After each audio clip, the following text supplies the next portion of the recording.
شروع اللہ کا نام لے کر جو بڑا مہربان نہایت رحم والا ہے۔ الف لام میم۔ اس میں کچھ شک نہیں کہ اس کتاب کا نازل کیا جانا تمام جہانوں کے پروردگار کی طرف سے ہے۔ کیا یہ لوگ یہ کہتے ہیں کہ پیغمبر نے اس کو از خود بنا لیا ہے؟ نہیں، بلکہ وہ تمہارے پروردگار کی طرف سے برحق ہے، تاکہ تم ان لوگوں کو ہدایت کرو جن کے پاس تم سے پہلے کوئی ہدایت کرنے والا نہیں آیا، تاکہ یہ رستے پر چلیں۔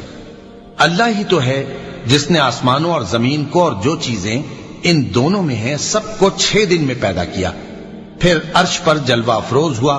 اس کے سوا تمہارا نہ کوئی دوست ہے اور نہ سفارش کرنے والا۔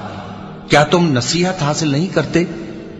وہی آسمان سے زمین تک کے ہر کام کا انتظام کرتا ہے، پھر ہر کام ایک روز جس کی مقدار تمہارے شمار کے مطابق 1000 برس ہوگی اس کی طرف رجوع کرے گا۔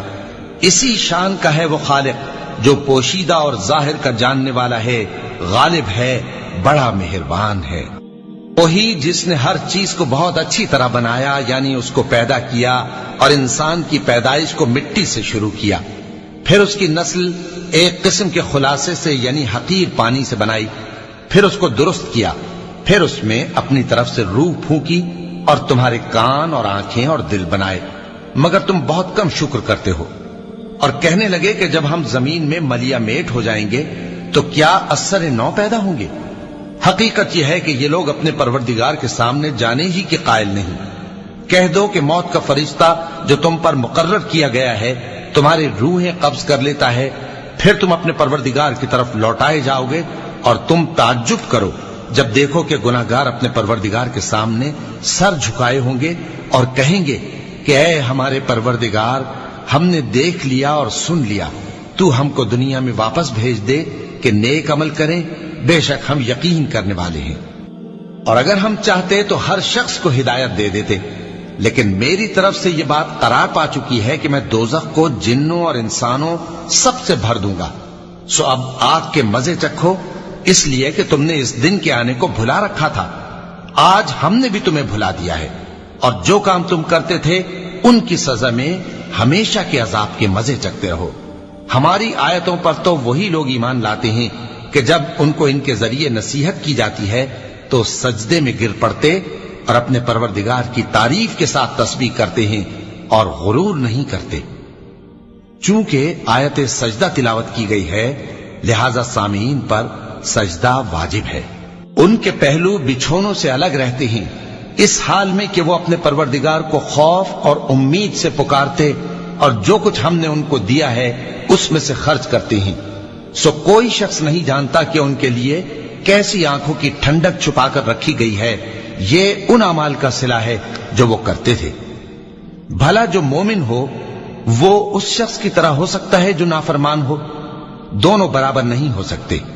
جو لوگ ایمان لائے اور نیک عمل کرتے رہے ان کے رہنے کے لیے باغ ہے، یہ مہمانی ان کاموں کی جزا ہے جو وہ کرتے تھے، اور جنہوں نے نافرمانی کی ان کے رہنے کے لیے دوزخ ہے۔ جب چاہیں گے کہ اس میں سے نکل جائیں تو اس میں لوٹا دیے جائیں گے، اور ان سے کہا جائے گا کہ جس دوزخ کے عذاب کو تم جھوٹ سمجھتے تھے اس کے مزے چکھو، اور ہم ان کو قیامت کے بڑے عذاب سے پہلے دنیا کے عذاب کا بھی مزہ چکھائیں گے، شاید وہ ہماری طرف لوٹ آئیں۔ اور اس شخص سے بڑھ کر ظالم کون جس کو اس کے پروردگار کی آیتوں سے نصیحت کی جائے تو وہ ان سے منہ پھیر لے۔ ہم گناہگاروں سے ضرور بدلہ لینے والے ہیں، اور ہم نے موسیٰ کو کتاب دی تو تم ان سے ملاقات ہونے سے متعلق شک میں نہ ہونا، اور ہم نے اس کتاب کو بنی اسرائیل کے لیے ذریعہ ہدایت بنایا تھا، اور ان میں سے ہم نے پیشوا بنائے تھے جو ہمارے حکم سے ہدایت کیا کرتے تھے، جبکہ وہ صبر بھی کرتے تھے اور وہ ہماری آیتوں پر یقین رکھتے تھے۔ بلا شبہ تمہارا پروردگار ہی ان میں جن باتوں میں وہ اختلاف کرتے تھے قیامت کے روز فیصلہ کر دے گا۔